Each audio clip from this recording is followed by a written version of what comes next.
ভেবেছিলেন নিজেকে অনেক চালাক।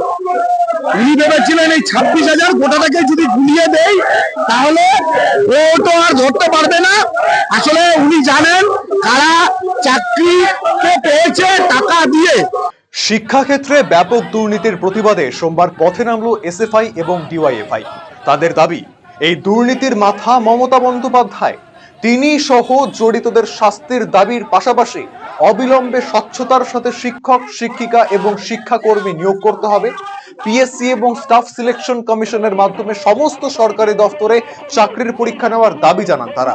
তৃণমূলের এই ব্যাপক দুর্নীতির প্রতিবাদে কোচবিহার শহরে যৌথ মিছিল এবং কাছাড়ির মোড়ে পথ অবরোধে সামিল হন তারা। সেখানে মুখ্যমন্ত্রীর কুশপুতুল দাহ করেন ছাত্র যুবরা। মিছিলের নেতৃত্ব দেন ডিওয়াইএফআই কোচবিহার জেলা সম্পাদক সুধাংশু প্রামাণিক, সভাপতি শম্ভু চৌধুরী, এসএফআই কোচবিহার জেলা সম্পাদক প্রাঞ্জল মিত্র সহ অন্যান্যরা। এদিন ডিওয়াইএফআই কোচবিহার জেলা সম্পাদক শম্ভু চৌধুরী বলেন, অপদার্থ এই সরকারের অবিলম্বে পদত্যাগ করা উচিত।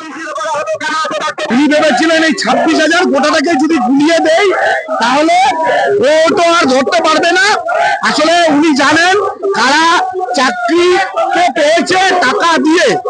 তার কোন মন্ত্রীরা টাকা নিয়ে চাকরি দেওয়ার ব্যবস্থা করেছেন এবং সেই টাকা সবটাই কালিয়াত পর্যন্ত গেছে, এটা দিদিমণি জানেন। তাই উনি ভেবেছিলেন, ওনার অ্যাসাম্পশন ছিল যে 26,000 চাকরি একসঙ্গে কখনো চলে যেতে পারে না। উনি ভেবেছিলেন সবটাকে গুলিয়ে দাও, কে অযোগ্য কে যোগ্য এটার মানদণ্ড রাখার দরকার নেই। কিন্তু মহামান্য বিচারপতি সুপ্রিম কোর্টের তিনি রায় দিয়েছেন এবং হাইকোর্টের রায়কে বহাল রেখেছেন। 26,000 চাকরি চলে গেল। কার জন্য গেল? মুখ্যমন্ত্রীর বদান্যতায়। আমরা মনে করি একটা বড় অংশ ছেলে মেয়ে তারা ছিল পড়াশোনা করে এসএসসির মাধ্যমে তারা চাকরি পেয়েছিল, কিন্তু আজকে মুখ্যমন্ত্রী তৃণমূল সরকারের জন্য আজকে তাদের চাকরিটা চলে গেল। কোচবিহার জেলা সম্পাদক প্রাঞ্জল মিত্র বলেন, এই চাকরি চলে যাওয়ার পেছনে তৃণমূলের নেতা মন্ত্রীরা এই দুর্নীতির সাথে যুক্ত।